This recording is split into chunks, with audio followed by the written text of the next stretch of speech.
This is the newsroom for Friday, April 16, 2021. We're broadcasting to you on E1, Scar TV, NTN, and Tarzi TV in Bartica. In the headlines, over 20 Guyanese in the volcano-ravaged St. Vincent want to return home. I know the government of Guyana will be happy to get into a plane to get in here to get them out. Some 350 residents of the Essequibo coast will receive house lots over the next 2 days, and another 100 will receive transports to their land. Scores of young people turn out for their COVID-19 vaccine. Just come to ensure that everyone around you is safe and healthy. Guyana's first and only forensic psychiatrist, Dr. Meena Rajkumar, says there needs to be a systematic approach of bridging mental health and the law. And in sport, Guyana's basketball coach, Junior Hercules, blames lack of trust and ball movement for Nicaragua defeat, and Chelsea Edgell and Shamar Britton aiming for mixed doubles table tennis success this weekend. With the news, I'm Kurt Campbell. We're glad you can join us. First up, the Guyana government, through bilateral engagements with the government of St. Vincent and the Grenadines, has committed to supporting persons on the island who are reeling from the effects of volcano eruptions over the last week. But even with disaster relief being sent to the island, the government is looking to accommodate those Guyanese who have expressed an interest in returning home. Daniel Swain joins us. Declaring that no one will die of thirst or hunger here, Guyana's Honorary Consul in St. Vincent and the Grenadines, Nigel Russell, has committed to ensuring that not only Guyanese, but all persons on the volcano-affected island benefit from the assistance provided by the Guyanese government. But even amid his fervent passion to help, Russell, during a telephone interview with the Newsroom on Friday, has indicated that some 26 Guyanese have registered with his office, indicating specific interest in returning to Guyana temporarily. 10 children between the ages of 4 to 11 are among those interested in returning to Guyana. But while the Guyana government stands ready to repatriate these Guyanese, the closure of the airport in St. Vincent has stalled these plans. I am just waiting to know that the airport can be reopened, the Argyle International Airport can be reopened, and once that is sufficiently done, I know the government of Guyana will be happy to get into a plane to get in here to get them out. Right. So until that happens, we will have to wait on whatever are the preparations, whatever the government is working on, deciding to get those nationals back home. The island, which has experienced several eruptions at the volcano in the last 7 days, is still dealing with the effects of the fallen ash. A shipment of over 300 tons of disaster relief items left Guyana for St. Vincent on Wednesday last and is expected to arrive there at 8 hours on Saturday, April 17, 2021. Another container filled with relief items also departed Guyana on Thursday. Russell explained that the bulk of those items will go to the government of St. Vincent to help them bring relief to persons in shelters across the country, while 2 crates of requested items will go directly to his office to assist persons on the ground. Russell and his team at the consulate, along with volunteers, have been working over the last week to register Guyanese and set up distribution points. He pointed out that with no ventilators on the island for asthmatic persons affected by the haziness of the continuous falling of ash, Guyana is slated to send ventilators there in another shipment expected within the next 2 weeks. Russell said although Guyanese on the island are currently in the green zones, marked safe from the high hazards of the volcano eruption, an 18-year-old had made a special appeal to him for a ventilator. I don't want it to sound as though if a Vincentian comes to ask for a bottle of water, we can say, oh, you're not a Guyanese, you can't get water. That will never happen under my watch. So let's make that very, very clear. Right. Very clear. We've lived here, many have lived here 20, 30 years, just like me here. We're fully integrated. We just want to know that Guyana has a response to its people. And through my office, with assistance from the Guyanese Association, we will continue to work in that manner. But I wanted to say, a young Guyanese here, 18 years of age, called me to register as one of the nationals. And she told me that she's an asthmatic. It broke my heart. She's just 18 years of age. She went to a shelter, but she couldn't make it in 2 days, so she went to a home that somebody has, took her in. And she got up the morning there, and like if she almost collapsed because she didn't have these, these asthmatic pumps there, for these ventilators, because there's none in St. Vincent. Russell, who has been living in St. Vincent for the past 32 years and was appointed the first Consul General in 2017, is, however, disappointed with the number of Guyanese who have registered with his office. He said with Guyanese having the largest foreign Caribbean presence on the island, arguably between 3 to 4% of the population there, just over 200 persons have registered with his office. The consulate there has been asking Guyanese since the start of 2021 to register, but they have not done so for one reason or another. We are not in a frenzy here. People want us to get into a frenzy. We do things measured. Every minute, things change on the ground. The volcano has a mind of its own. And we have to work in conformity to what's happening, what is happening on the ground, what information is relayed to us. So we will be in the green zone for quite a few months. The Honorary Consul said not being registered does not mean that no assistance will be rendered. He said anyone that shows up at the office, whether Guyanese or not, will be provided with assistance. The volcano remains active. It began to explosively erupt last Friday, and for the last 7 days, periodic eruptions have covered the island in ash, and volcanic flows of molten rock and gas have gushed down the mountainside. Thank you, Danielle. We tell you now that some 350 residents of the Essequibo coast will receive house lots over the next 2 days, and another 100 will receive transport to their lands. Another 350 house lots will be handed out before the end of the year. The house lots and transports are being distributed at an event titled Dream Realized in the town of Anna Regina on Friday, as the Ministry of Housing looks to push ahead with the PPP government's ambitious plan to meet the housing needs of 50,000 Guyanese over the next 5 years. Already, since the PPP took office on August 2nd last year, an estimated 3,500 house lots have been allocated in various regions. In Essequibo, in our system, we have a backlog of 2,000 active applicants.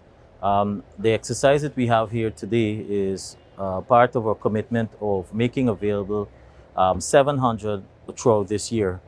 So we're starting on the first stage, which is phase 4 of on the naming, where we're allocating 350. At some point in time late in the year, we'll be back for another allocation where we intend for that to be in charity. And so this is significant for the people of Essequibo. They've been waiting years to be dealt with, and certainly I'm happy that we are at this moment. This, of course, after the allocation, we have to complement it with infrastructure work.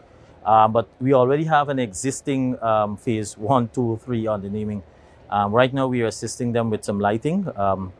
Already since yesterday, we put in place over 30 lights to help with their security, because they've complained because it's down at the back, so they've complained about security. So that's how we're assisting the region, and through the regional arm, there are other mechanisms to assist them. So today, we have those persons from our queue, from our system that have been called.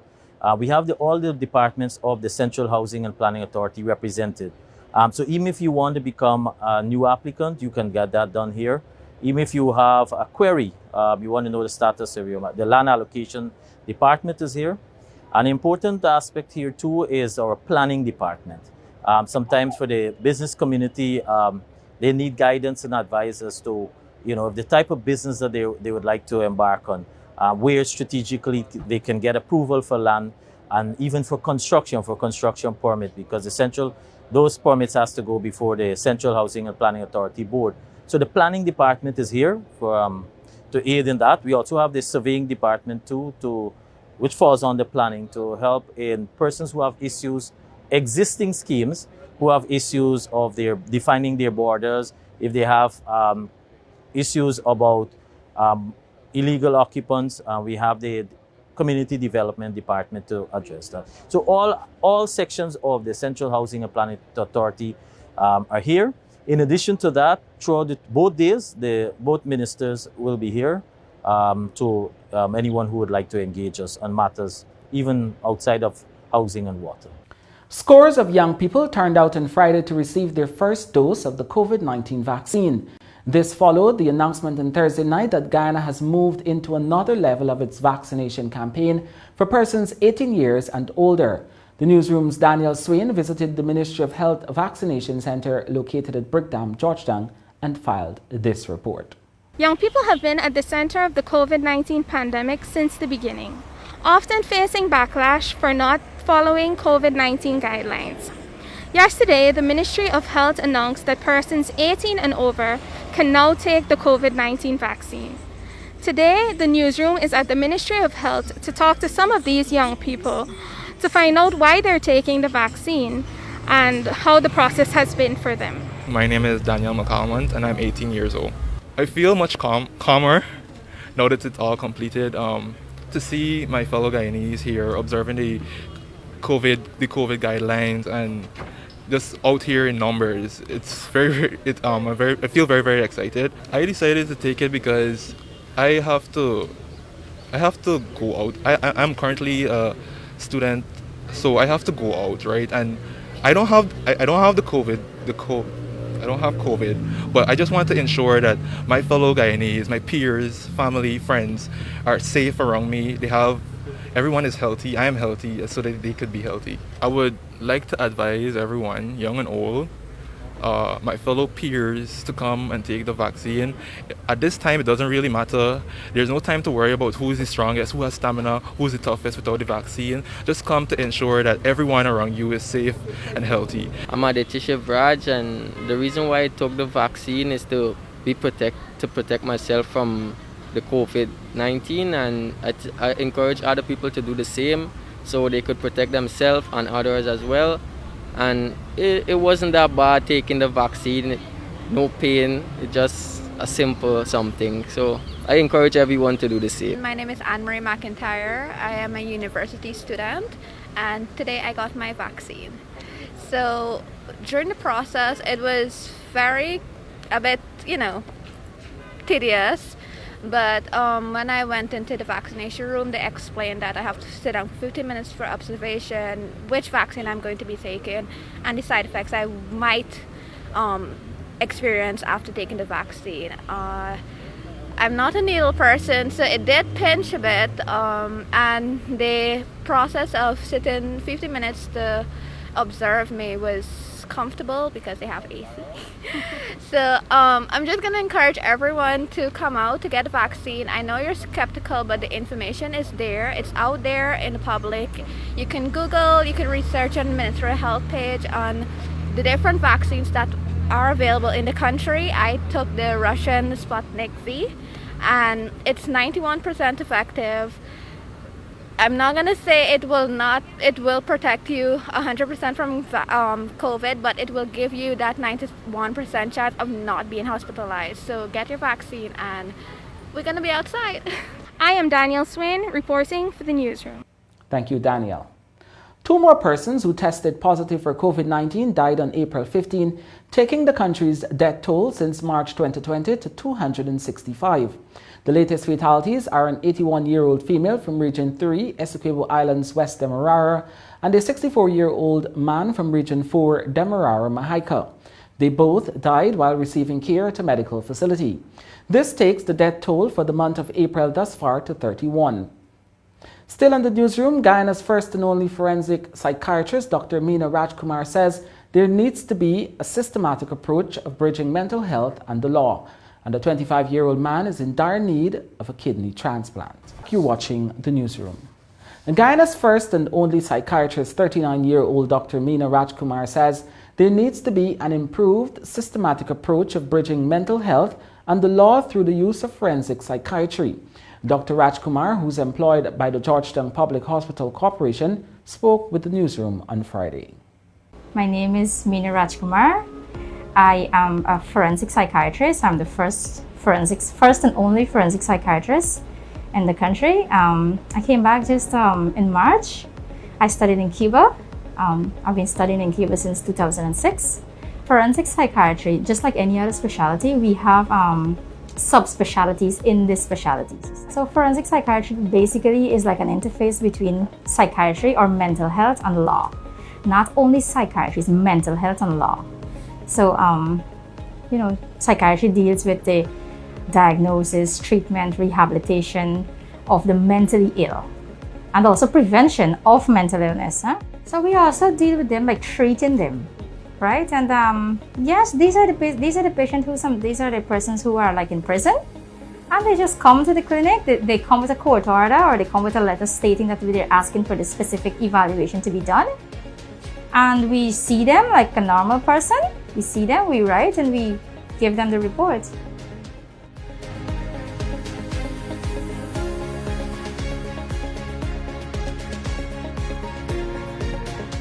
The only thing that we would actually get right now is just fit to stand trial and the mental status evaluation, because that's the only thing we've been doing all the time. So now that I'm back here, people actually the system doesn't really know that I exist, as to speak. I've worked in psychiatry since 2014. I've been here all the time since 2014, then I left in 2017, and I'm back now. So I work here all the time. This is just an additional thing that I do now. The system, like the courts and so on, they don't really have a standard way of sending these patients to us. That they would send them sometime with a court order, and so the court order say to just see if they're mentally ill, or they think that they are of unsound mind, because our mental health ordinance is very, very outdated. It's since 1930 or 1932, something like that. So they would just send them with a court order, and there are many things that we could do for these patients, but when they come so general, you don't know, okay, what do you really want from me here? What do you want me to evaluate for? Just to tell you their mental status? You want me to tell you if they're fit to stay in prison? Because that's one of our job also. They could also, if they're already in prison, and we have to evaluate this person, or if they get ill in prison, they went to prison normal, and in prison they got ill, like a serious mental illness. So we have to evaluate if this person should continue their sentencing, but in another institution, like maybe the National Psychiatric Hospital, or in a different part in the prison system. Many times, sometimes our patients and our people, they don't get the service they deserve, right? And if this is something like, especially these people who are deemed incapable, maybe they are still capable, and maybe they are really incapable, and they need their benefits or whatever should be given to them, right? Sometimes the mentally ill are knocked off from, they're dismissed just like that. It's not right, right? And it's not the workplace decision to say if you're mentally ill or not, right? And we do that all the time here, and I wish that those things could change. A lot of people think it's dangerous, but it's also very, very, very nice, right? It's like a lot of people say, oh, you're like a lawyer and a doctor. Yeah, it's really nice. And being the only one here, I'm actually supposed to have a team, because alone I'm not really supposed to evaluate, alone a patient, because I could be very subjective. So it's supposed to be a very objective evaluation, and so I love for other people to come on board so we could actually be a team and better the whole country like that. We tell you now that Education Minister Priya Manik-Chan on Thursday commissioned another smart classroom, this time at President's College. It is the ministry's intention to have a smart classroom in every high school countrywide, and this is close to being achieved as plans are underway to roll out 20 more within the coming weeks. More in this report from Shamika D. Within the coming weeks, 20 high schools across Guyana are set to benefit from state-of-the-art smart classrooms, an initiative spearheaded by the Education Minister Priya Manik-Chan. On Thursday, the minister commissioned the second smart classroom in Region 4 at President's College. At the opening, Manik-Chan stated that this demonstrates the importance and value of technology in the education sector. The smart classroom at President's College is the 8th in Guyana and the first to be commissioned at a dorm school. It's not only running into schools and doing smart classrooms because we have COVID. It's making sure our teacher force is strengthened. It's making sure once we have those teachers and we're able to come back out, we can use technology. It's making sure we prepare students who we give opportunities to. The establishment of smart classrooms will contribute to the Ministry of Education's efforts to close the gap in access to quality education between students in the hinterland and on the coast. The smart classroom here at President's College is going to make a huge difference not only to the students at President's College, but to students outside of President's College. On Friday last, I commissioned the smart classroom at New Amsterdam Multi-Secondary School. And the head teacher was saying she's always wanted to introduce physics to her CAPE students, but she couldn't because she doesn't have a physics teacher. But now that she has a screen and cameras and a whole room, when QC is teaching CAPE physics, her students will be doing CAPE physics. Do you understand the scope these things allow? The smart classrooms will benefit 299 resident students and 577 students who are currently enrolled at the school but are at home. To allow students to attend virtual classes, the room has a smart board, cameras with face recognition, microphones, and a smart television. For the newsroom, I am Shakim Day. 25-year-old Christopher Suka is seeking urgent assistance from the public as he is in need of a kidney transplant to survive. The young man also needs help to offset his expenses for dialysis as he cannot work. Sheena Henry has the details. I have a kidney problem, and so far I have to do dialysis to survive until transplant. And I don't have a donor right now. I'm looking around for donor. And the doctor tell me I have to do dialysis like 3 times a week, and I can't afford it. When I start do dialysis, I find very hard to pay for dialysis and rent because I'm not working right now. That was 25-year-old Christopher Suka, who is in urgent need of a kidney transplant to survive. Until then, Christopher has to undergo dialysis at the 5G Dialysis Center 3 times per week at the cost of $12,000 per session. Because he is unable to work due to being constantly hospitalized, Christopher has become financially strained, leading him to ask for public assistance. If anybody also can donation who can help or so. I find it very hard because the dialysis is like $12,000 for 1 session, and I have to pay for rent, and I don't have money on file. Christopher also suffers from high blood pressure, which his doctors have said contributed to his kidneys failing. If I have a donor, it will help me out because if they donate 1 kidney, it will help. I will not have to go for dialysis steady.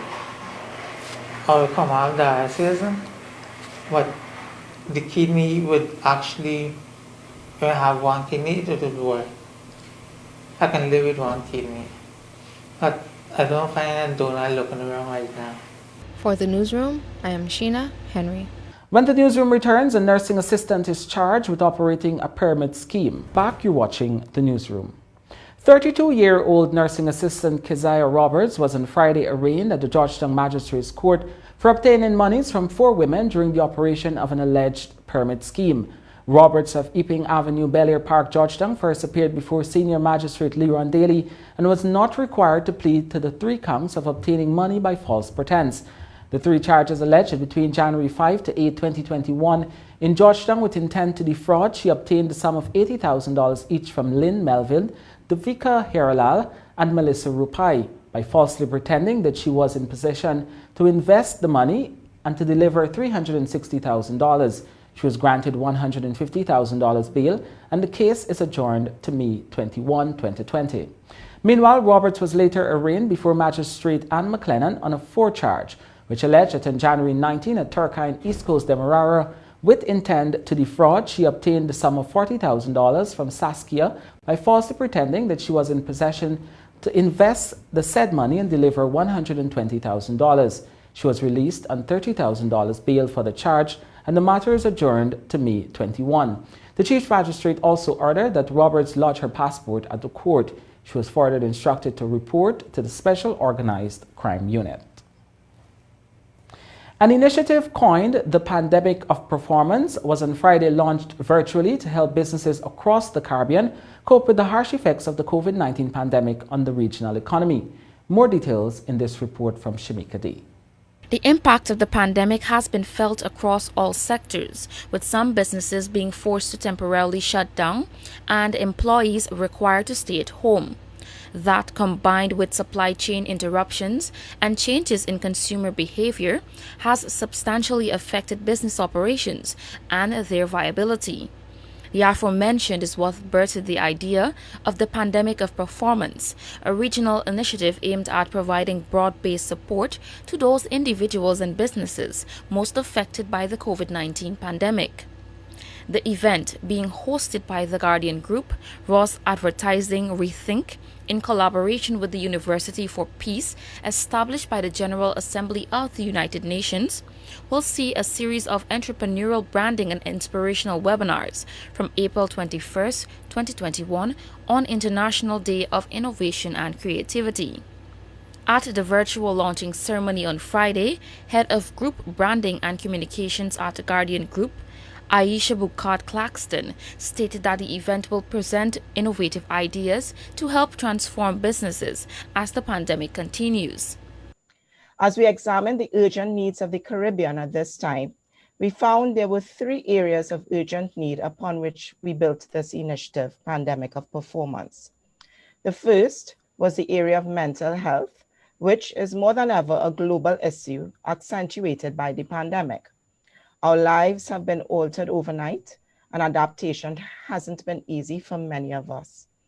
For this area, Pandemic of Performance offers inspiration through the intervention of some very world-renowned speakers and experts. Lead innovator of Intangent's branding, Ernie Ross, in his remarks stated that the initiative is led by iconic thinkers in innovation, inspiration, and entrepreneurial development, and provides insight into the unique ways in which individuals can turn adversity into personal and professional advancement. Each of these will provide a specific platform addressing needs. So when you address who the market is, you're covering a wide spectrum there. Whether you're a housewife trying to turn your business around because you lost income or a job, whether you're an emerging brand or business that is struggling to survive in these trying times, whether you're an individual, even a young person trying to figure out how do I be innovative under these circumstances. We've carefully spared no expense in bringing some of the world's best experts in this particular regard. The Pandemic of Performance initiative will be freely accessible to the public online. Participants can register via www.intangents.com/Pandemic of Performance. The event will run until May 12, 2021 and is free of cost for all participants. For the Newsroom, I am Shakima Day. Minister of Local Government and Regional Development Nigel Darmlal on Thursday hosted a series of small meetings with residents across communities in Sophia, Greater Georgetown. With repeated requests from residents for government contracts to be distributed to persons who live in the area, the minister has encouraged that more community groups and community development councils be formed. Minister of Local Government and Regional Development Nigel Darmlal on Thursday reassured residents of Sophia of the government's intention to support and engage them. He said the government's philosophy of creating wealth, jobs, and opportunities is for all people of the country, even as he outlined ways in which they can benefit. Responding to requests for government contracts, the minister advised residents that the government is more akin to working with groups instead of individuals. To this end, he encouraged them to move swiftly to set up community development councils.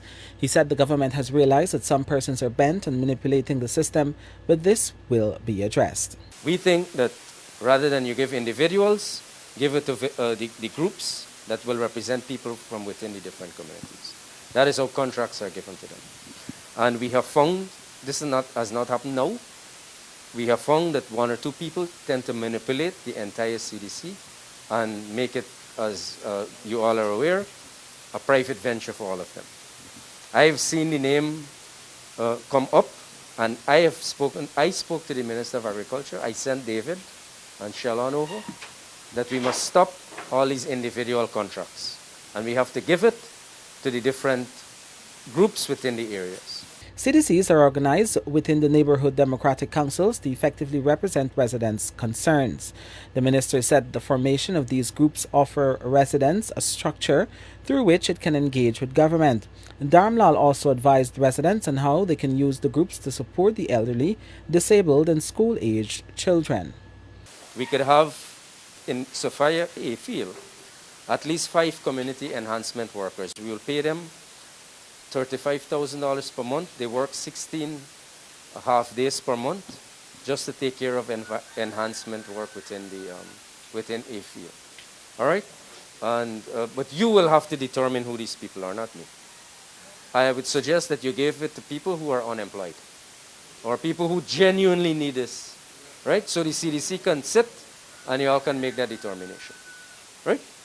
So at least that is 5 persons who can be gainfully occupied, and they could start doing the cleaning up in the community, right? The contracts for drainage and irrigation, or particularly drainage, we will try to work with the Ministry of Agriculture. As long as you're accountable and you're functioning properly, then we will get you to get the contract through the Ministry of Agriculture to do the cleaning of the drains and stuff like that.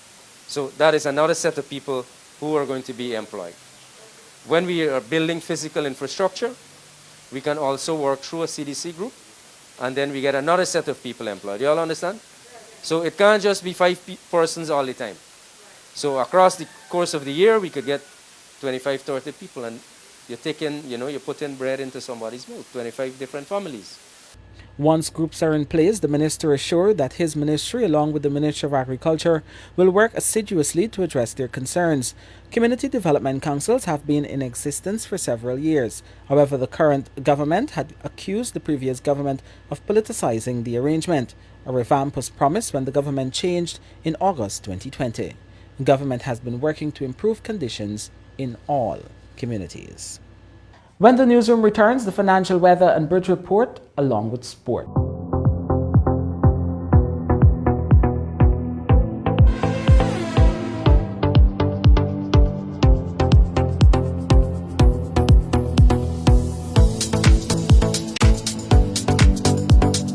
Welcome back to the newsroom. Now for a look at what's happening in sport.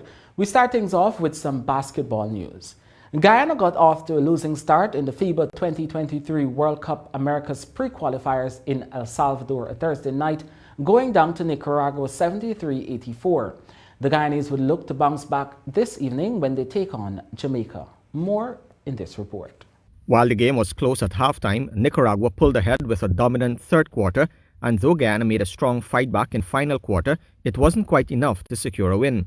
Nicaragua had a 16-14 lead in the first quarter and maintained the 2-point advantage at halftime after both sides scored 26 each to make it 42-40. However, Nicaragua went on a match-defining 21-9 run in the third quarter to take a 14-point lead at 63-49. Though Guyana outscored their opponents 24-21 in the final quarter, it was Nicaragua who emerged with full points from the encounter to go top of the table. Jared Ruiz had a game-high 29 points, 9 rebounds, 6 assists for Nicaragua. Norchard Omer had 14 and Vanslet Thomas 13. For Guyana, skipper Stanton Rose led from the front, scoring 20 points, 10 rebounds, 4 assists. Delroy James had 15 and Teron Welsh 10. In the earlier game, Jamaica prevailed 69-67 over Costa Rica. Host El Salvador is the other participating nation. The teams play in a round-robin format. On Friday, Guyana will play Jamaica from 18 hours and El Salvador will come up against Costa Rica from 21 hours. The top 3 teams will advance to the second round of the FIBA Basketball World Cup 2023 Americas pre-qualifiers in July 2021. All Guyana matches are aired on eNetworks Channel 2. We tell you now that head coach of the national men's basketball team, Junior Hercules, said that a combination of lack of trust on the court and static ball movement led to a disappointing defeat to Nicaragua in their World Cup qualifier match on Thursday evening. The coach spoke to Newsroom from El Salvador on Friday. In their opening match of the FIBA 2023 World Cup Americas pre-qualifiers in El Salvador on Thursday night, Guyana went down to Nicaragua 73-84. Captain Stanton Rose led with 20 points, 10 rebounds, 4 assists.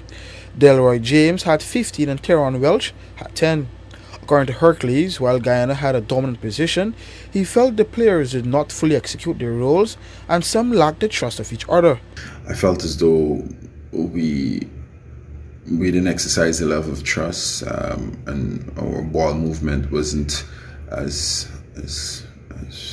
crisp as I would have liked. The ball was sticking too much. Obviously, we lost the play in the earlies in Gordon James, but that's not. We had equal opportunity as it relates to our offense being able to go inside. In some regards, I felt as though we relied too much on the 3-ball, and that's primarily because the ball was sticking, and players pretty much were standing around. The coach felt communication and defense is needed, and they need to be disciplined in how they want to move the ball.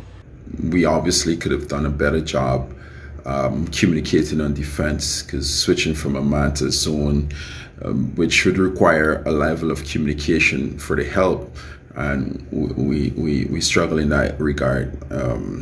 So, I would say going forward, looking forward to game 2, we have to be a little more disciplined in terms of what exactly and how much we want the ball to move and move through whom. I felt Stanton Rose was exceptional coming down to the end of the game, but we need to play that with that level of intensity from the start of the game throughout. I think the third quarter was our weakest quarter, and that proved to be the essential quarter that took the game away from us. On Friday, Guyana will play Jamaica from 18 hours and El Salvador will come against Costa Rica from 21 hours. The top 3 teams will advance to the second round of the FIBA Basketball World Cup 2023 America's pre-qualifiers in July 2021. All Guyana's matches are being aired on E-Network's Channel 2. For the Newsroom, Akim Green. And Shamar Britton and Chelsea Edgell will team up in the mixed doubles of the Latin American Singles and Mixed Doubles Table Tennis Championship, a qualification event for the Tokyo Olympics.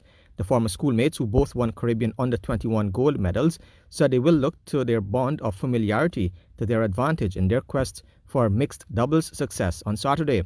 The pair, along with Natalie Cummings and Joelle Allen, were knocked out of the singles competition after some hard-fought matches this week. They spoke to Newsroom from Argentina on Friday.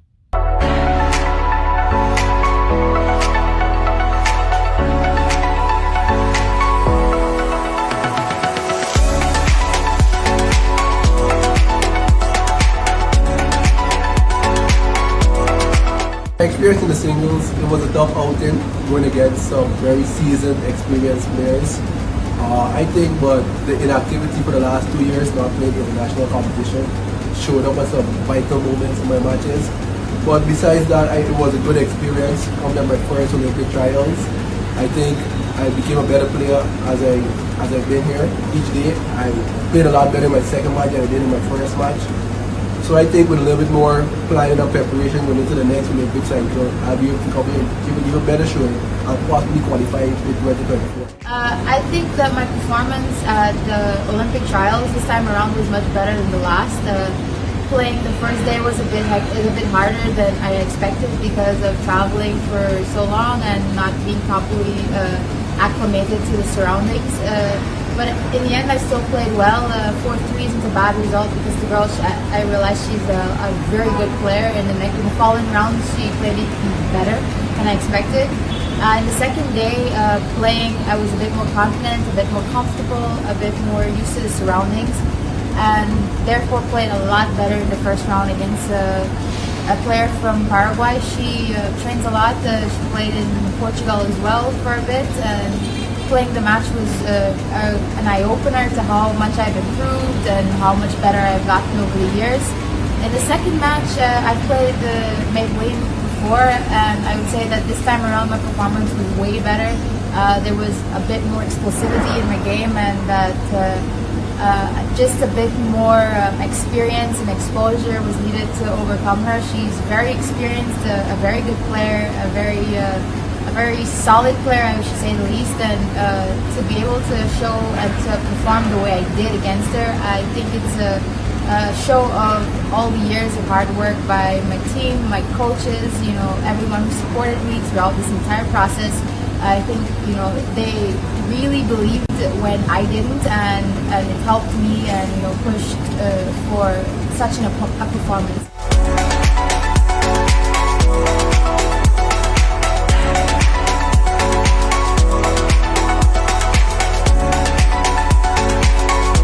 Going into the mixed doubles, we were first up against a very strong player from Ecuador, but I think with Chelsea being a very good player, I think we have a good chance against them because our stance create opportunities for us. Chelsea, the lefty-righty combination, me and Chelsea are both very good servers, so we will have opportunities against them. Once we stay focused, I think we can get a good accounting, possibly even defeat them. I think myself and Shamar, we have a really good chance at going on to the next round. But it won't be without a fight. Alberto Mino and Natalie Parade, she's really good. He is really a very good player, world class, I think. And as a pair, myself and Shamar, we've played a lot of years together, so we know each other's strengths, each other's weaknesses going into this. Playing wise, we have a good style for a doubles that match well, and against this pair, it would be a good chance to see how we fare after these years playing against such a solid pair. Our strengths include our service, our third ball, and even our fifth and sixth ball off the table, and we'll try to capitalize playing on our strengths. I think for us, it'll be a good chance to make it past the first round and show Guyana and show you guys that we are there with these guys and we're worthy of the support that we're getting.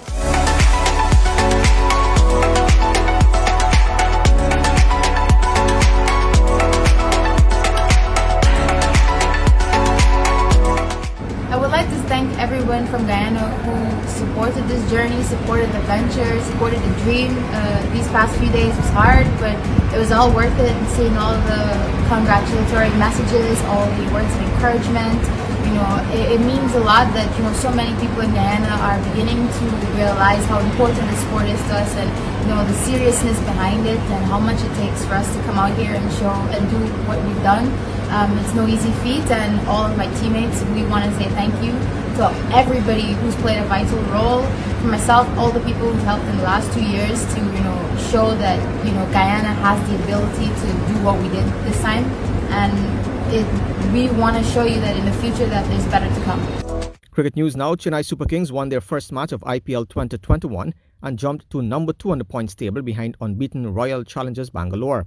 Deepak Chahar claimed 4 for 13 as Super Kings reduced Punjab Kings to 26 for 5 before they recovered to post 106 for 8.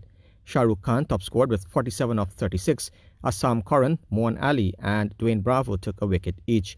Super Kings had some nerves during the chase, losing 4 wickets before wrapping up victory in the 16th over.